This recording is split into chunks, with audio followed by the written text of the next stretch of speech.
Hello everyone. তো আজকে কি ব্লগ দেমু তো এটা নিয়ে ভাবতেছি। বাড়ির থেকে বাড়িতেছি ভাবতেছি আজকে লাঞ্চটা একটা হোটেলে খামু।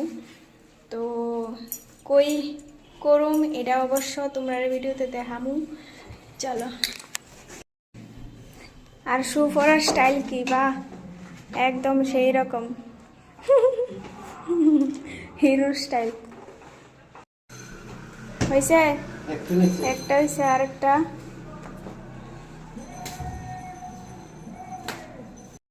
আজকের দিনটা এরকম যেমন লাগতেছে মানে বৃষ্টি আইব কিন্তু আবার আটকাটকার রৌদ্র আছে। পরে বৃষ্টির চুপা টুপানি খাই ভয় লাগতেছে। এই দেখো এটি হচ্ছে আমরা বাড়ির গাছের গেন্দা ফুল গাছ। এটির গুড়িটি একদম শুকাই রয়েছে। বিকালে আয় সেটা জল দেবো সবটি এটি তো পুরো নষ্ট হয়ে গেছে। তবে কিছু করার নাই মানে ফুল তো নিয়ে পূজা দেওয়া যায় আর কি। এক্ষণে বাইক দিয়ে রওনা দিলাম আর বাকিরা তো একদম হোটেলে দেখি যায় আর কি।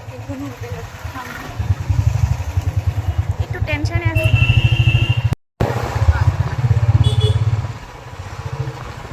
বাজারের গাছটি এমন মরা মরা হয়ে গেছে গেলিকা। এটা আগে কি সুন্দর আছে, একদম মরা মরা হয়ে গেছে।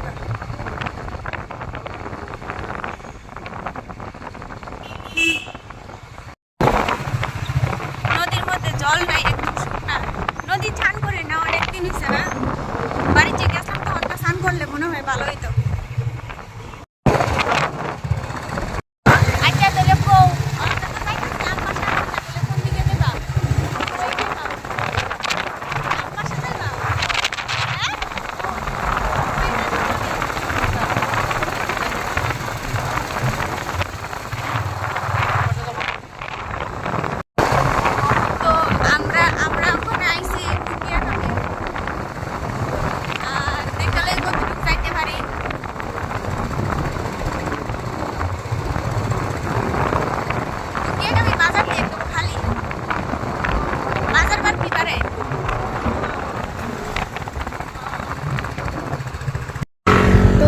দুপুরের লাঞ্চটাই হোটেল জয় বাবা গড়িয়া হোটেল।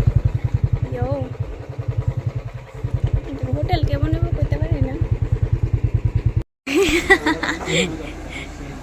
আচ্ছা রান্না কেমন হয়েছে, বাজিটা কেমন হয়েছে। আর আমার কাছে আছে এনে দুধ ডাল তো অল্প বাস বাস। এটা হচ্ছে সবজি সাজনা টাজনা আলু টালু দিয়া গুদকটা সেরা হয়েছে। যাও তো রান্না তো মোটামুটি খাইলাম ভালোই। তোমার কাছে কেমন লাগলো লাস্ট রিভিউ? খুব ভালো রান্না হয়েছে। তো এখানে 40